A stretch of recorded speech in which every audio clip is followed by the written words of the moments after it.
Welcome to the First Turn. I'm your host, Hyena, and today, Llama and I are talking about and reviewing the new Warhammer 40k data slate to rein in Eldar, Custodes, and Imperial Knights. We talk about how the changes are going to affect the meta, the quality of the changes, the scope of what was affected, and more.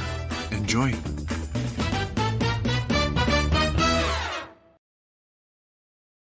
So it's kind of a big day. A little bit. We had a new data sheet come out for Warhammer 40k. Mm-hmm. It addresses a lot of the pressure points in the 10th edition launch. Yep. Some of the stress points, namely Eldar, Yeah, towering, indirect fire, Overwatch. It addresses a lot of these kinds of things that have been a problem with trying to play at kind of a higher level, right? Yep. I mean, obviously, if you're playing at a casual game or fluffy or whatever, it's fine. You make an agreement, you don't use these gross things. you house rule but you can't tell your opponent in a tournament, hey, Eldar are too good, don't play Eldar at this tournament. Right, and I didn't like that there was a precedent set by some TOs where they were just banning the army. Right. I don't think that's healthy. Yep. But this new data sheet addresses a lot of it. Yeah. It's a multi-pronged approach. Yeah. They fixed points for some things, they fixed army rules for some things, and then they changed core rules for some things that were very targeted and I think what we would call elegant solutions. Yeah. Because you could have the brute force fixes where you just change points and you just jack things up and out of the game. Yep. Right? Like that's always an option. Doesn't feel good. Right. If you want to play this broken thing, then you can, but it just costs so much and then it's not worth it anymore. Or you do something like just remove rules from things, which that also doesn't feel good. No. Doesn't feel good. The other option is you change the rules for everybody. So everyone's who has a similar ability or a similar profile is all now affected by the same change, and it fixes kind of all of them in one swoop. Yeah. We got a little bit of that. Yeah. Namely through the change to Devastating Wounds. Yeah. There was a change to Overwatch. There was a change to Ruins and Towering and Super Heavies that made some of those more efficient things a little less efficient. And made some of those more efficient things that are like gatekeepers that are blocking other armies or just units being played because they would come across those things over and over again and didn't have a solution to them. Absolutely. Now they have to play a little more fair. So like a knight that can see through ruins because they ignore the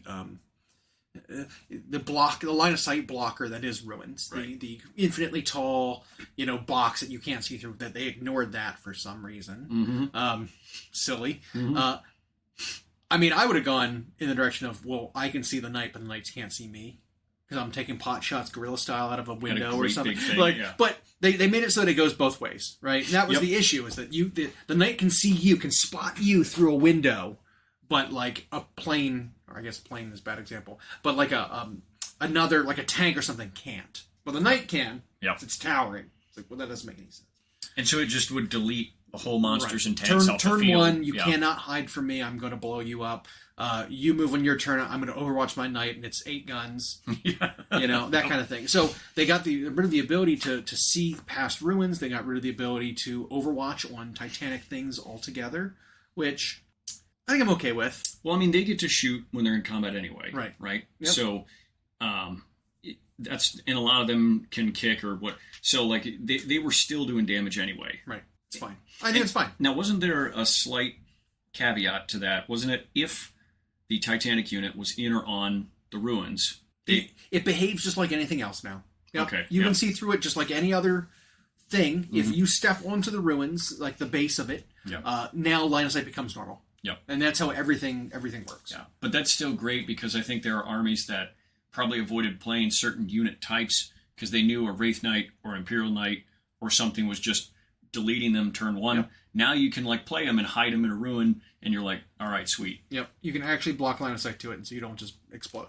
Yeah. And then the ability to deal mortal wounds at range and and spill over it like an anti-tank gun blowing up an entire unit of guys all at once is gone.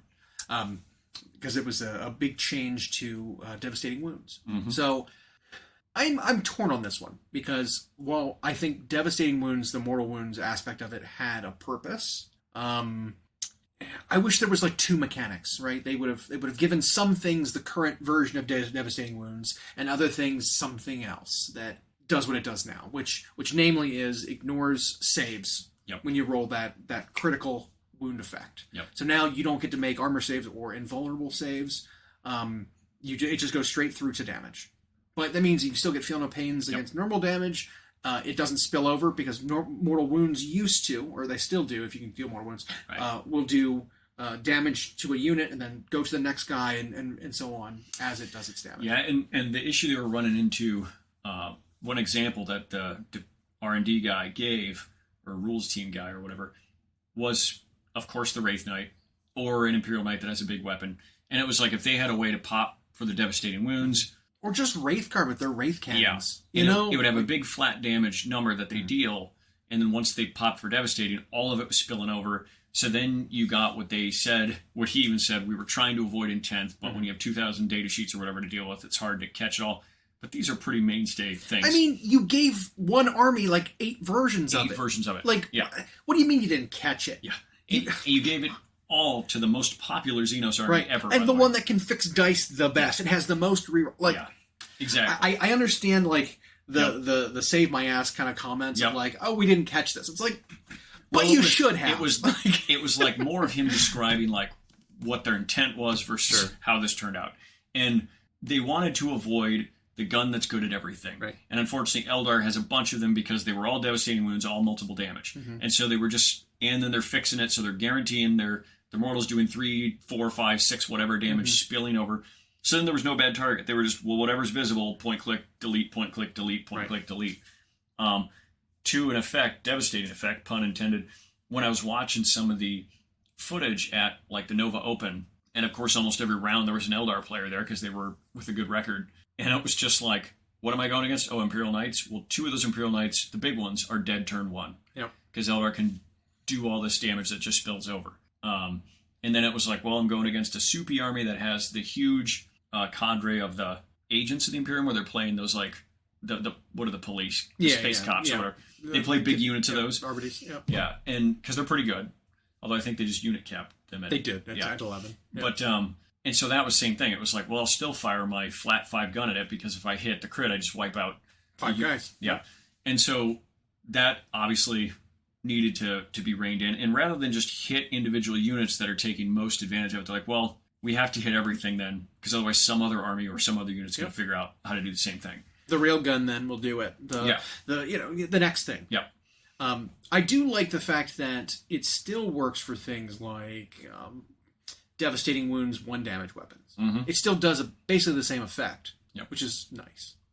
Because you're not worried about, if you have like a flamer or a psychic flamer or something that does Devastating Wounds, you don't care if it doesn't spill over because you're doing 1 damage at a time that innately spills over.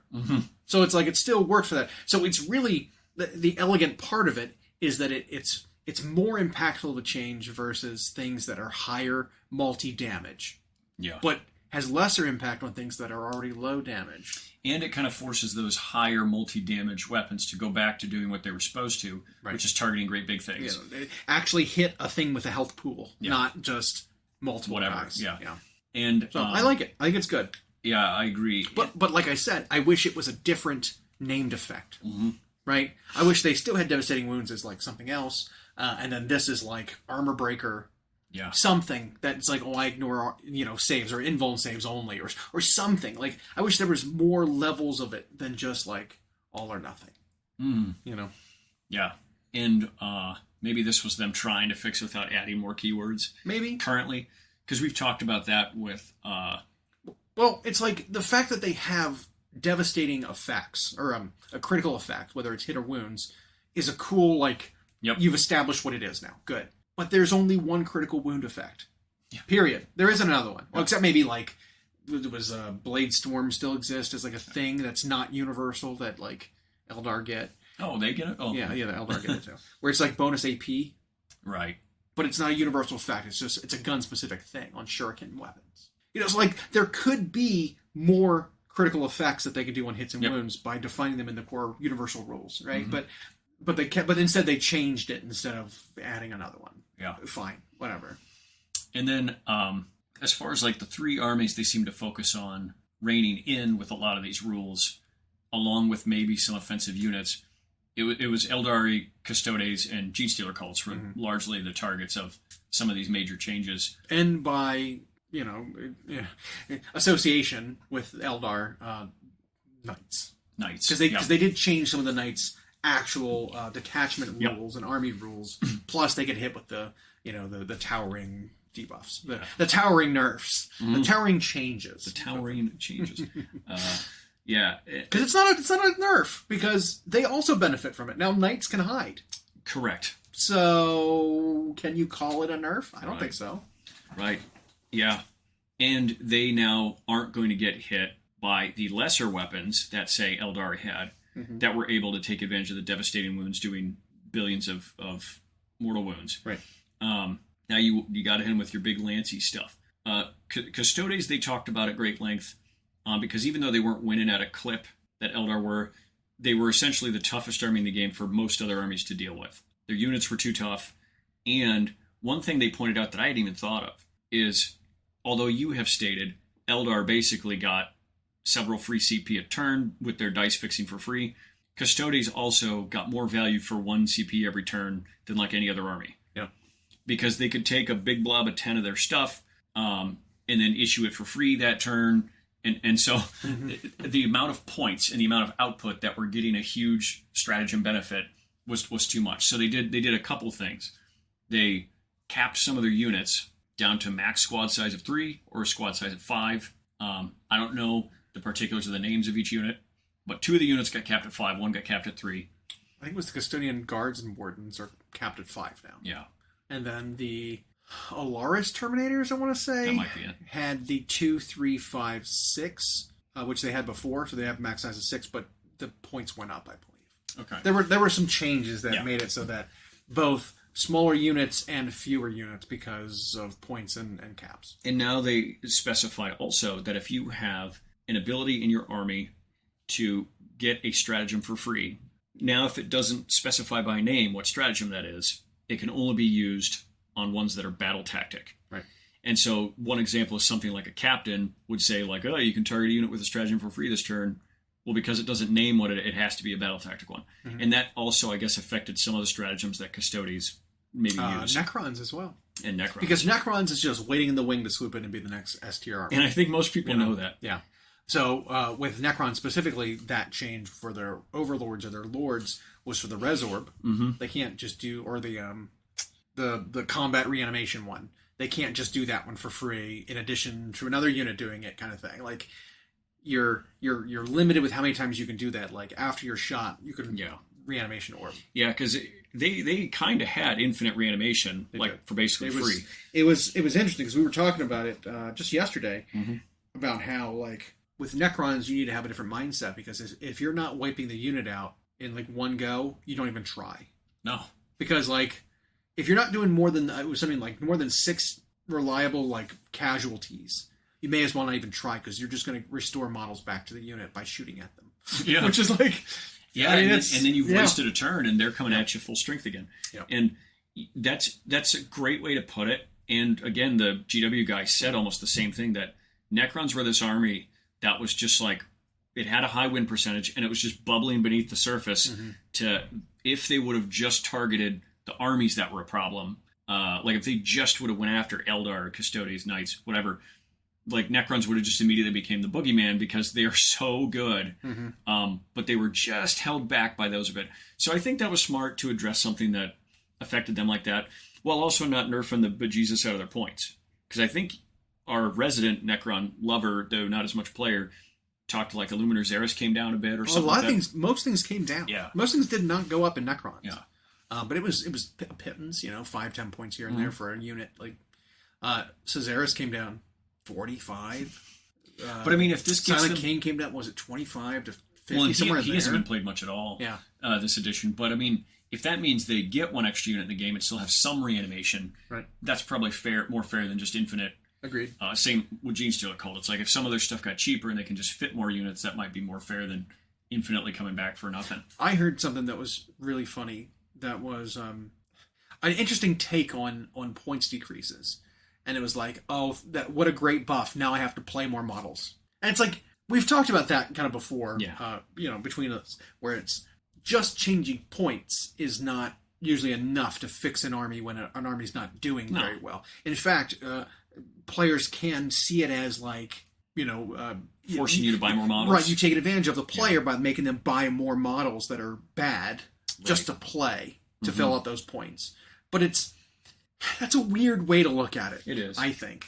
So it's like, while points going down or up or whatever is not always the best way to balance a unit, you sometimes want to see, rules changes or, rules get removed or increase their stats or change their stats instead of changing their points. I mean, we were talking about that with some of the Eldar changes. Points going up just didn't make sense, really, because you're still auto-including it because it's just too good. It's like it almost doesn't matter how many points something like the Yin-Karn is. Yeah. You're always going to take it because in its current state... As long as he has that ability. In its current state, it wins you the game. Yep. So if it's like, I can bring one thing plus a Yin-Karn, and it can kill something and spawn the Yin-Karn in my opponent's deployment zone, I just win the game. Wreck a corner of the table. Against some armies. Yeah, absolutely. And so... we were saying we wish that the Yin-Karn did not go up by 25%. Right. From 280 to 350. We just wish they would have made a slight change and kept its point the same. Yeah. The small change could have been, if you translocate, you can't charge. Right. Then you have to wait a turn before you can actually do your thing. You'd still be a fire magnet. You'd still be a threat. You'd still... He's still pretty tough. And then if it dies, you're not worried about like, oh, well, it was 280 points. That was a lot, but look how much fire it drew. Yeah. Whereas now he'll outdraw 280 points of fire. Oh, yeah. And now it's like, well, 350 is like, that's an entire other unit I'm sacrificing to bring him and still do that. It still wins you the game. Yeah, he does. A lot of the time. Yep. It still just wins. If you get into the back line of a Tau, like, what's the Tau going to do against that? You just win. But like I said, sometimes points isn't enough. You need to make more changes. I feel like Death Guard are in that boat where they got some points tweaks down, but they also just got a whole new mechanic. Yep. They improved like the Plague Aura that they have, and you get to choose. This is the key at the beginning of the game. Which are the 3 things you want to have applied to your aura around you, in addition to the one you get, which is the -1 toughness. Yeah. One of them was -1 to the weapon skill, ballistic skill of units, and I think it was the characteristic, so it would stack with minuses to hit, so which is huge. Yeah. And I was listening to the guy describe the intent with Death Guard, and while it didn't get to this point, which you aptly pointed out when you and I were talking, they're concerned with like just lowering points, for example, for stuff like Death Guard or Space Marines. Like just lowering points every time when they're not performing, you really change the feel and the identity of what that army's trying to be. And that is a difficult part of trying to balance 20 plus factions in a game. But they want Death Guard to feel elite, more elite even than Space Marines. And if they just keep cutting their points, all of a sudden you're going to have weird matchups where it's like, well, I'm fielding more Death Guard Marines than Space Marines. Yeah, why did my Death Guard have 80 bodies on the field and you're playing Astra Militarum and with your tanks and whatnot, you don't? So it's like, well, what can we do? Well, they just need to do more to feel like Death Guard. Right. But that's stats, right? Yeah. You increase toughness, which they've done. You increase wounds. You increase saves. You give more gates to damage. Like something to make them survive a little longer, to make them feel worth their points instead of just lowering the points. Yeah. And they did still shave some. It was like some 10% here and there for them, which is fine. That might be enough to climb them up a few percent because they were in the 30s.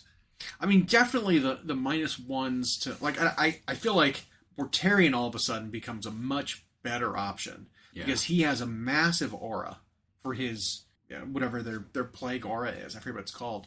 And so flying him out and just like getting most of the enemy's army in this bubble of -1 toughness, -1 weapon skill, ballistic skill is like. Yeah. And then if you've got penalties to hit in addition to that, it's just like, wow, that's rough. Yeah, so it's an aura. So like a Tyranid psychic power that's been around for a long time, I'm relating it here to him, was Paroxysm, which would give them -1 to hit and stuff like that. And it was actually quite useful. He's just going to have a big fat aura of stuff like that. Right.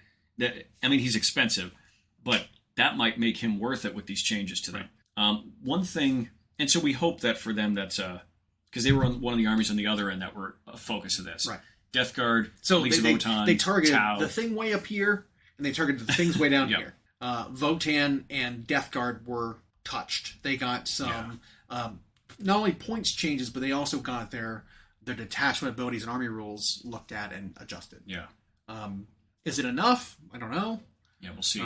We'll see. Because we need to have empirical evidence of how they play and how they do. We've got a mid-major event in November called Midmo. That one usually gets 90 or so people, maybe more. It's a 2-day event. That's good data for that. I don't know what else. I think otherwise we're waiting till January for some of that stuff, unless SoCal Open's still coming. Yeah. But we've got... another thing that we noticed is some things that needed to be changed were lightly touched. There was some weirdness, right? It could be typos. It could be, putting a 0 in the wrong spot. It could be selecting the wrong thing and making the changes, which I'm sure we'll see get fixed if it is the case. For example, the fact that if you look at the Space Marine roster, which may not be a good example of this, because Space Marines Codex is right around the corner. Yeah, and they're currently bad. Maybe a few weeks. But most of Space Marines got point reduction. Yeah. They got a lot of point reductions. But some of the points reductions just didn't make any sense. Stuff like Assault Marines, for example, are getting replaced with the new Intercessor Assault unit with jump packs. So maybe that unit doesn't need to be, even considered with its weirdness. Because the normal Assault Marine unit is 10 guys for what, 215 or 205 or something like that. But then you give them jump packs and they're all they're 15 points more. Yeah. No, it's 225 and then 240. It's something like that. But then assault, the elite assaults, the Vanguard veterans are the same cost for 10 guys on foot. It's 225 for 10 guys on foot. And then if you give them jump packs, they go down 15 points. Which is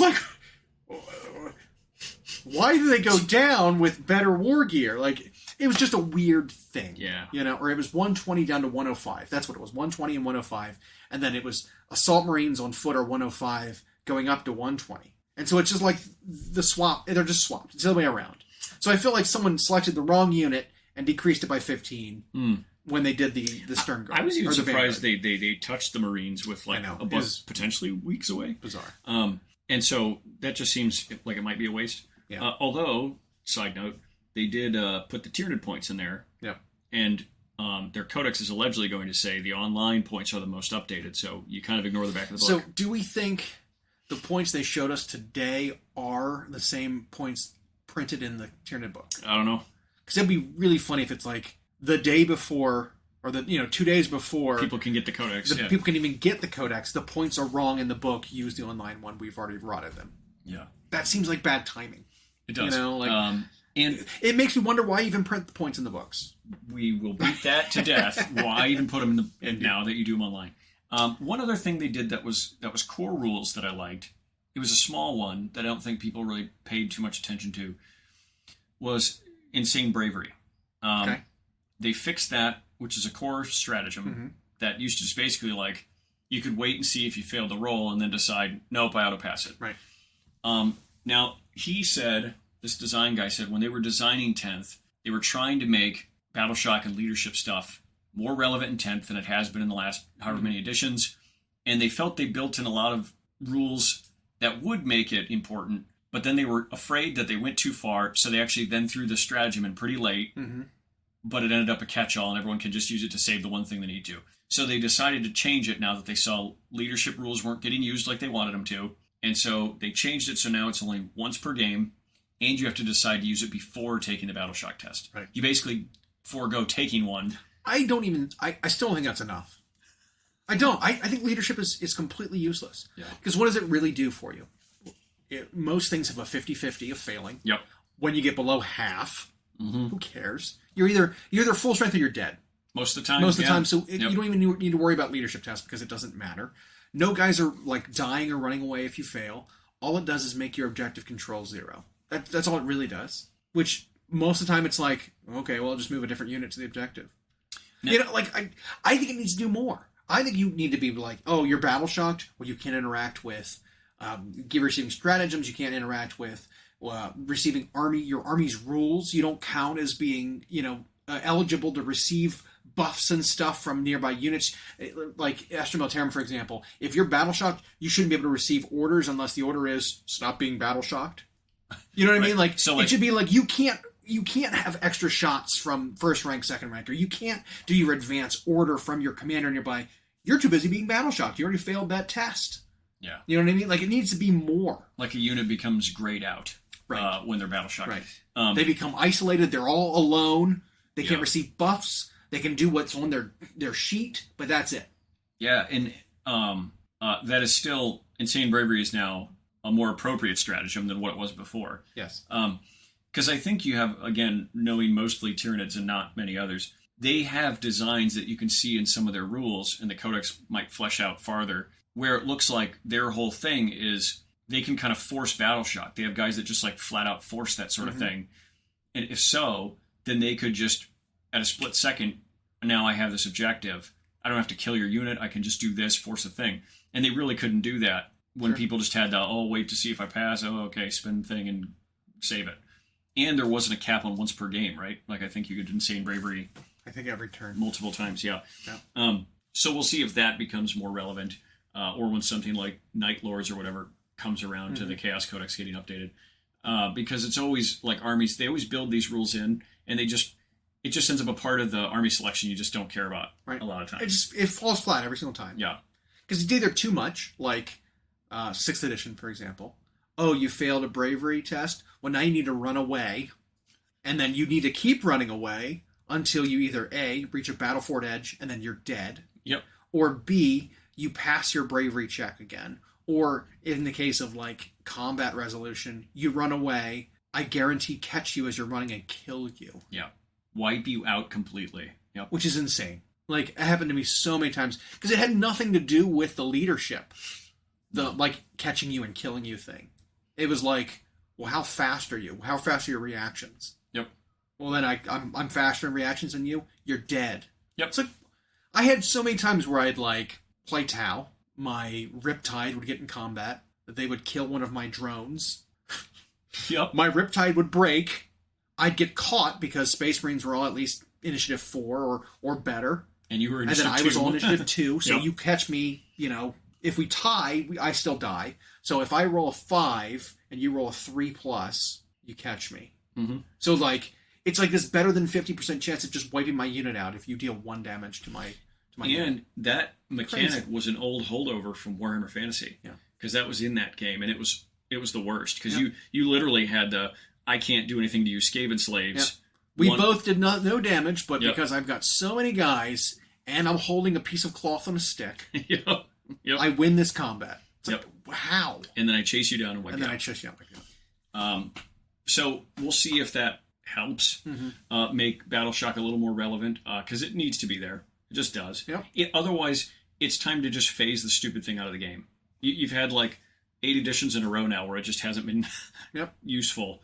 And then one army that was weak that we don't think maybe got touched enough, in particular, especially, was AdMech, right? Yeah. Well, so AdMech's a weird spot. It's similar to Space Marines. They're one of the slated books, right? They're coming soon. It's coming within the first 4 books. Mm-hmm.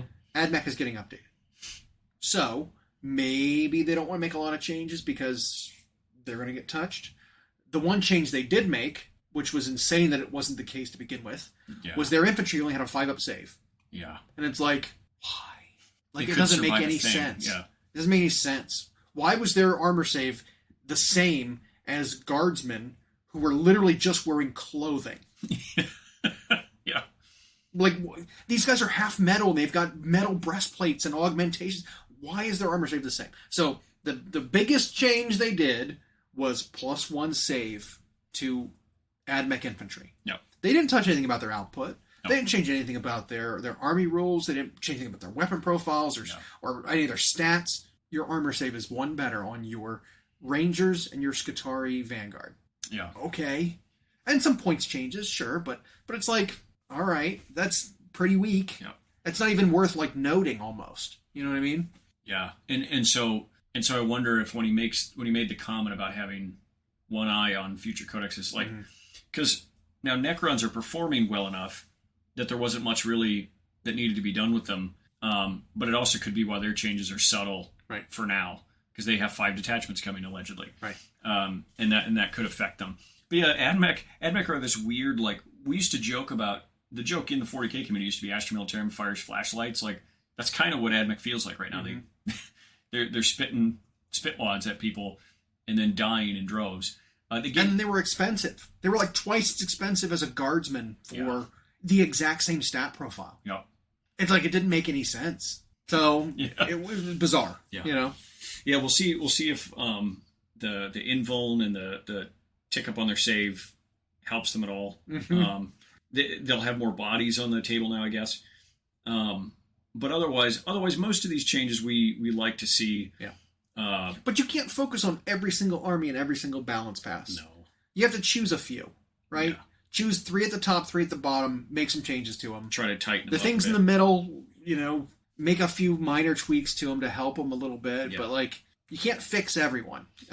Yeah, for all the stuff that's hovered in the middle, I think the key is just trying to make sure they have more variety. Right. So points tweaks to stuff in the middle, as long as there isn't some broken or unusable rules interaction, that's great for them. Like, I don't think they touched Grey Knights. I don't recall anything changing with Grey Knights or the Space Wolves. Maybe some points changes a little bit because they're a Space Marine unit. But yeah, there was like a lot of things in the middle. There was just nothing of note. Yeah. Yep. So. Yeah. I guess the idea is if you move more things closer to the middle, then everything can fight everything. And we tout this all the time, but you see that a lot more in Age of Sigmar than you do in 40K, because they just get so much closer to everything being in the 40s and 50s in that game. And the stuff that is outlier is not usually outrageously out of range. So overall, pretty big deal. I like what we got. There obviously could still be more, but now we have to see data. Yep.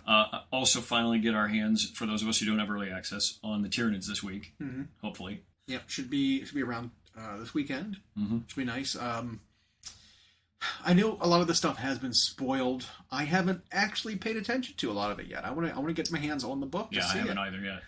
Because I know there are whispers about the detachments and what's included and how they work and what benefits from what, things like that. People are still some of the people I've talked to, especially newer players, are very confused about how the detachments work.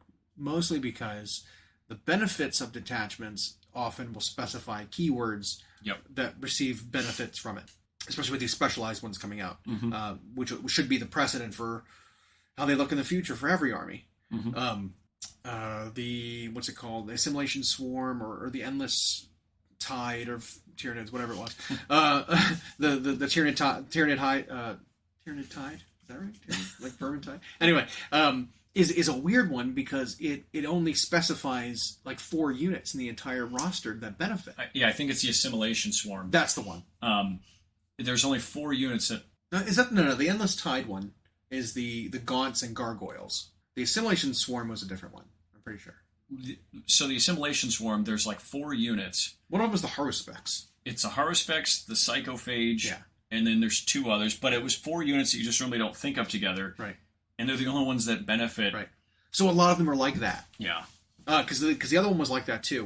Because it's whenever like a Gargoyle unit or a Gaunt unit gets wounded, like takes casualties, they get to move D6 inches every single time. Right. And so it's like those 4 units are the only ones that benefit from the detachment's rules. But I mean, there's still the Tyranid army rule attack. You can still take all the rest of the Tyranids, yeah. And you can still, but people are confused about that. It's like, well, it specifies these 4. Do I only get those in the army? It's like, no. Nope. You can bring everything. It's just the minor rule you get from the detachment only works for these 4 units. And that's how it's going to be for every single one, I think. I think you're right. Besides, like, if... No, see, then that doesn't count, because it's a different army rule, technically. So, like, I was going to specify Black Templars.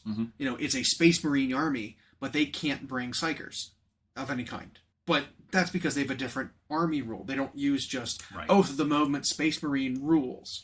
And as recently as the last edition, they've been given their own codex. Right. So they probably will be their own... They had their own data cards when the indexes come out. So I think they'll be their own thing. I agree. But I don't think anything in a book is going to specify this unit cannot be brought in this detachment. Yeah, I don't think so either. I'm like, I'm going to buy that. It's just going to incentivize certain unit choices. You're a fool for bringing some units because they don't synergize. There's a different detachment. Play that detachment with this unit. Yeah.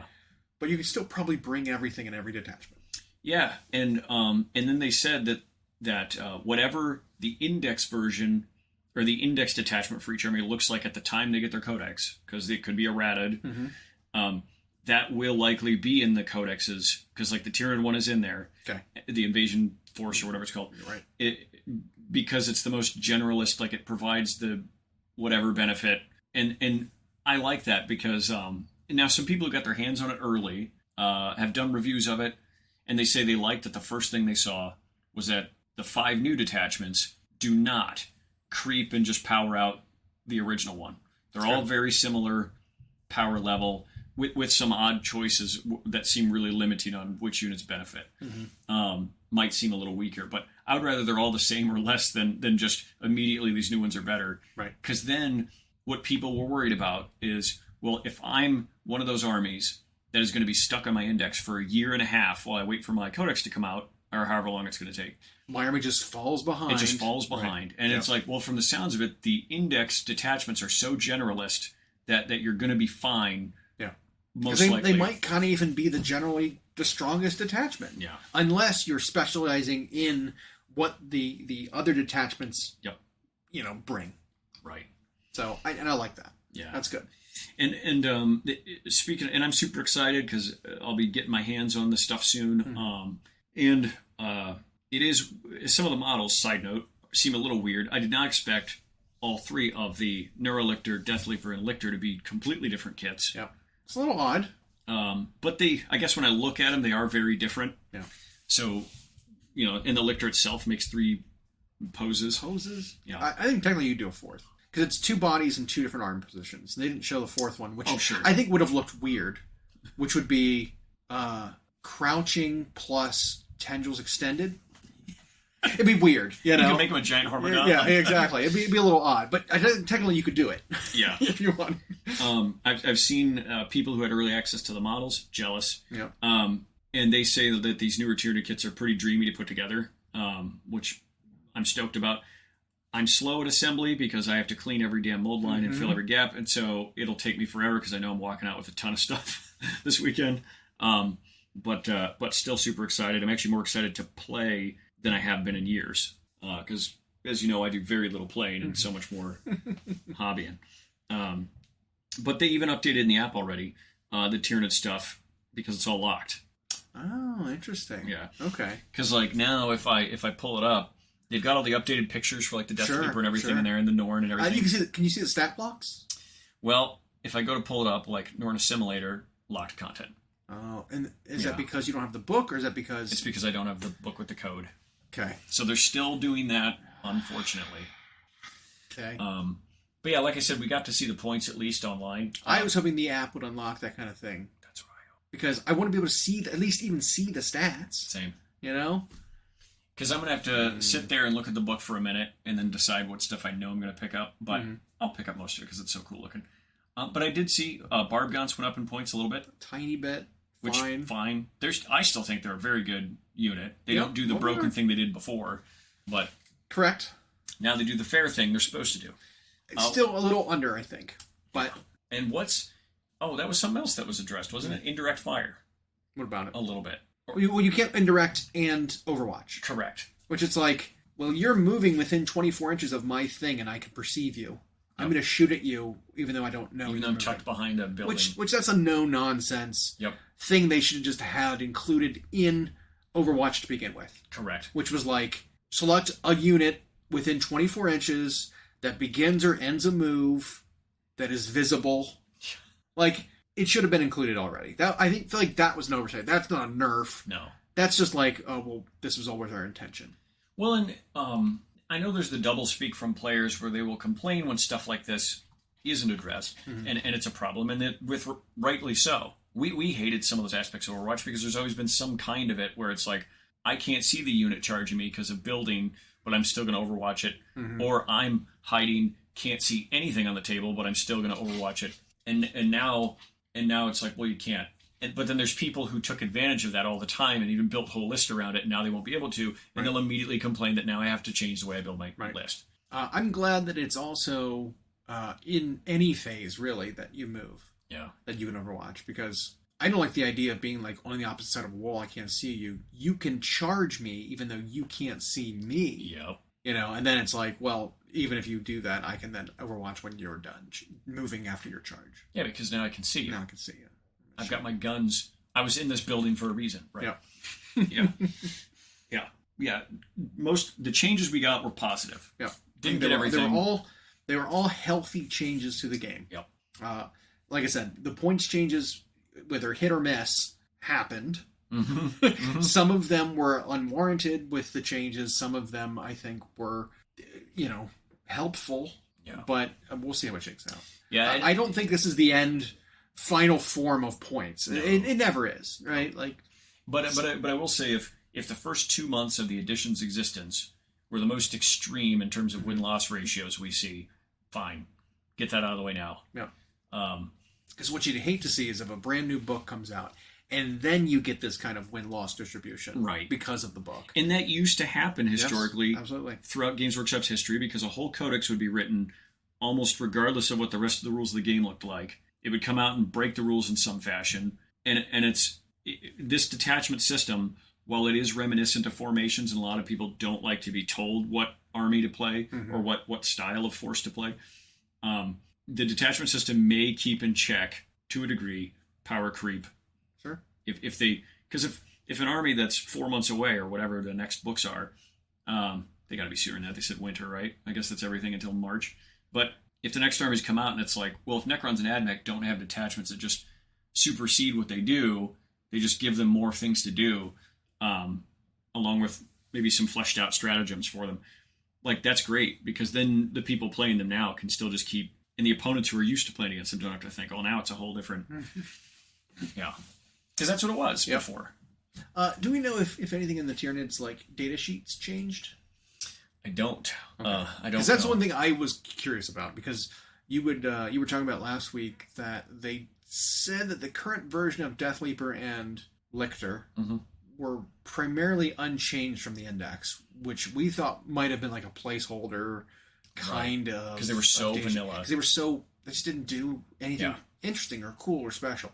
Nope. And like the difference between a Deathleaper and a Lictor was like minuscule. It was ugly. It was like 1 save, 1 wound, 1 attack. Mm-hmm. It's like that was the difference. It's like that's not much. Yeah.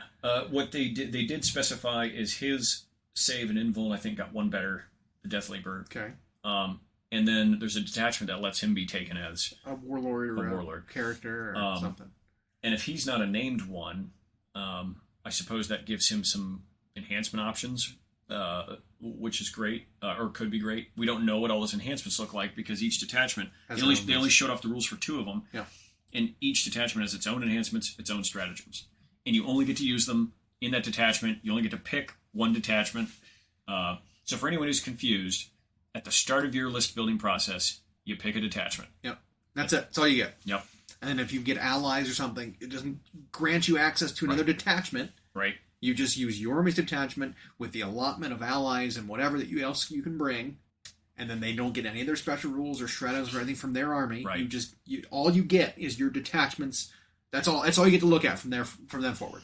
And so, from a reference perspective, they're sort of keeping their promise in that when you're playing the game, unless they start giving us PDFs or printable detachment cards, which I wish they would. Yeah. The only thing you'll need in your codex open is the detachment page you have, because your cards in your app will have all your units. That is great. Still would like to eliminate the need for the book, but yeah. Agreed. Yeah, but yeah, I'm excited. I'm excited to see it. Like I said, I more so than what it does for Tyranids, because I don't play Tyranids. I want to see the precedent it sets for future armies. Same. Because that's what'll tell us if the game's got legs and it'll go far. I agree. Because this is a new approach. Yeah. To a game that still feels familiar, but it's certainly a different way of doing it. But I think it shows that they are trying hard. Yes, they are. To listen to people. Yeah. Like, well, I mean, even just they have the right ideas. It seems like mm-hmm. with their analysis from the I forget who was saying, but the guy on the dev team in that video, mm-hmm. the half-hour long video where they were talking about breaking down the new erratas and points changes and stuff, they at least have their eyes on the right ideas and the right problems that they're going to address in the future. Yeah, the pulse wasn't missed. Yeah. And I know it's easy for a fan base to just always assume that, but that's why you got to kind of listen to their explanation. And because they were talking in a way that was very detailed on problems that all the players are aware of, and I'm sure they get it on their social media, they get it in their email boxes, and then they attend these things and they watch what's happening, and it becomes obvious. But these solutions also rarely ever feel knee-jerky, which is also good. Yeah. I know while some people maybe hated Eldar, wanted to see him chopped down like a dead tree, it's like... You don't want it to be unplayable. Like, no. You really don't. And I don't like the idea of they had their time, now we have to pull the rug out from under them. Right. I don't like that. No, you want every army to still be playable. Like, I never liked... Even though I never played Tau, but I didn't like where it was like, well, the Riptide and Storm Surge had such a run in 7th that we're going to make them suck for the next 5 years. That's not a solution. Yep. You don't say because they were good, we then make them suck. Because F that unit. It's like, no, make it so people still want to play them, but they're not a nightmare to play against. Yeah. Completely changing topics. We actually had a guy in today at the store who works for the GW PR department. Oh, neat. Yeah. Local guy, apparently. Which is weird. Had no idea. Awesome. But he was in, and we were asking him some questions kind of off the record about some things. Specifically, like, we were talking about, like, Forge World. Yeah. Right? And the weirdness of Forge World. And Forge World is one of those things that's always perplexed the player base because there's always exceptions that they make. They always break the rules when they come out with their things. Their release schedules are odd. Yeah. We were talking about Fulgrim. That came up. And how that Ascended Demon Primarch Fulgrim model came out just randomly. And it was like, well, that might throw some wrenches into plans having to do with Emperor's Children for 40k in the future. And apparently they don't adhere to any kind of a timetable. They don't adhere to, GW's release schedule. They don't consider any of it. It's just whatever we're inspired to do at this time, we're just gonna go with it. Yep. So, like, weird things with, like, they handle a lot of the specialist characters with Blood Bowl and stuff like that. And it's just like, he was talking about an instance where there was a character from early Blood Bowl that they just refused to make a model for. It was like a star player that was like a fan favorite. It might be one of the ones that's coming out now, that weird vampire with the glasses. Sure. Because I think that might be one of the announcers for Blood Bowl. That's like one of the main two characters. It's like the Mighty Zug and then this vampire guy are like the announcer. Maybe it wasn't Mighty Zug, but it was an ogre kind of guy who's an ex-player, star player, plus this vampire guy who like do the announcing for games. You know, how you would if you were a football player retiring and you become an announcer. Who are the Jim Ross and Jerry the King Lawler sitting ringside. Exactly. And so, like, I'm pretty sure the guy that's coming out now is one of those guys. But he's always had rules. He's always been in the game. Like, but now, 5 years after Blood Bowl version 2.0 or 3.0 even has come out. Because it was Blood Bowl. It was the re-edition, the new release of Blood Bowl, and then it's Blood Bowl 2nd edition of the new Blood Bowl. Right. They're finally coming up with a model for him. And it's been that many years since, his, that kind of thing.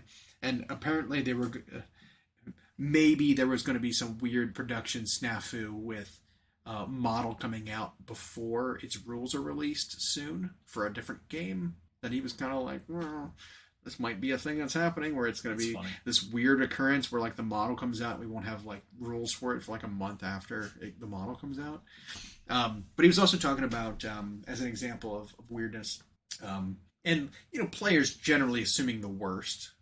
He brought up the Lion and that weird release with his Lion's Guard, Blade Guard veterans. And it's like, as an example, he brought that up and being like, well, the reason why the weirdness with the Lion happened, what do you think it was? And I said, well, I assumed it was just a model supply issue where like you can only make so many of this box set because you had more Lion models than you did like Blade Guard veteran models available to stick in the box. Something like that, where it was just a mismatch of numbers and so you can only make so many. And then you have to produce more, or you had other Lion models lined up.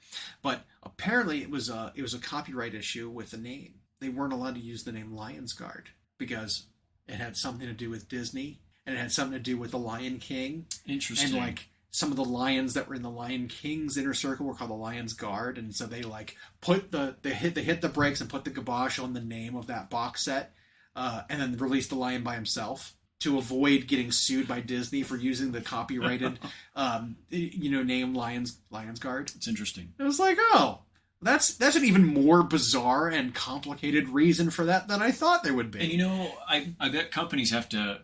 That's just it. They have departments that have to worry about that kind of thing all the time. Yeah. Way off topic, but I heard something similar from Alton Brown of all people. Okay. When he was just talking about like devices he would want to use on episodes of Good Eats, or even writing books or doing his live seminars and stuff like that. And it's because like he has to be very specific about what words mean and what phrases are used, or if he used a quip from a movie, like who might sue him if he uses that sort of thing. So he has to go way into detail with lawyers and stuff like that to make sure he can do it before he cuts the episode. And so I imagine companies like that have to think like, okay, we want to name this unit something. Let's see if anyone already has it. Shoot. Yeah. That's funny.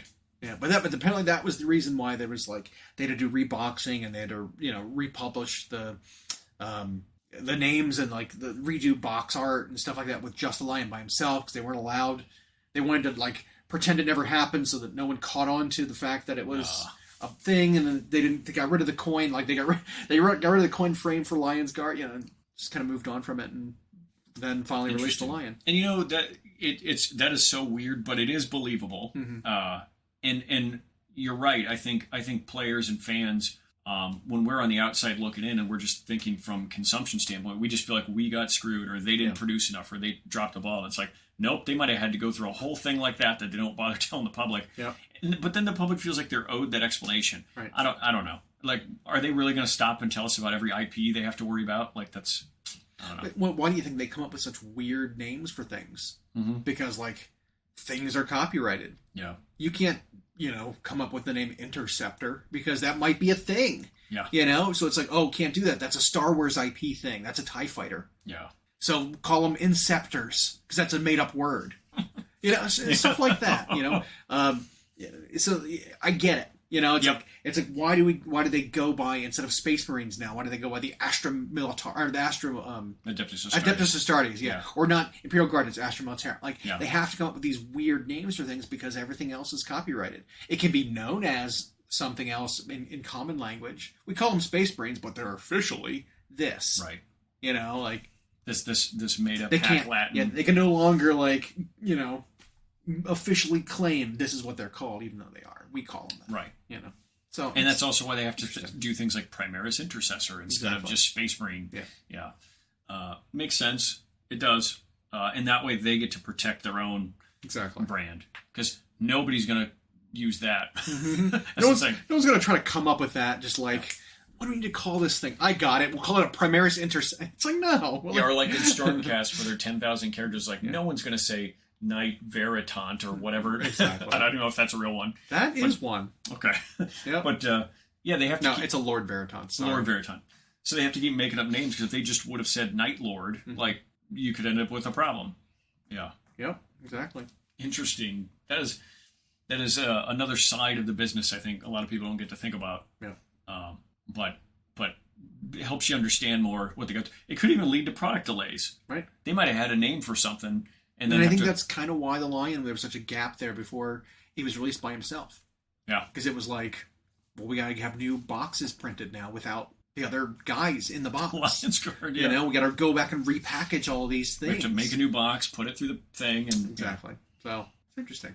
And then they have to slot that in somewhere in their otherwise, I assume, busy production schedule. They have to find a spot to be able to go and do all that and send it to the printers and have them, slot that in between their other projects and stuff. Because as we know with things like, what's the big printing company that does like Magic? Their printers they go 100% of the time. Yeah. There's like when new car games pop up, they have to slot somewhere in the print time, and it might be the first one available is 6 months down. That's why you have such big gaps between the sets. Yeah. For new card games. And then why they don't make as much as they should, because there's a limited amount of time for the printers to run.